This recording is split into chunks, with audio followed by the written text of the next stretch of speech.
జగనానికి అయితే పుల్లు పడ్డాయంట. ఒక 6 ఎకరాలు కొన్నాళ్ళు 6.5. నేను కూడా ఇప్పుడు ఆయన కలుపుకున్నాడు ఆ ఊరికి అక్క ఇంకొక ముందూరులోని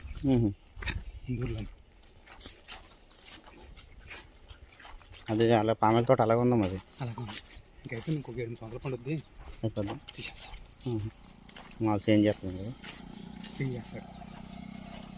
ఇక్కడ రోడ్డు బౌండరీ వద్దాం అటు వెళ్తాం. రోడ్డు పండుదే రోడ్డు కాదులే ఎంత మళ్ళీ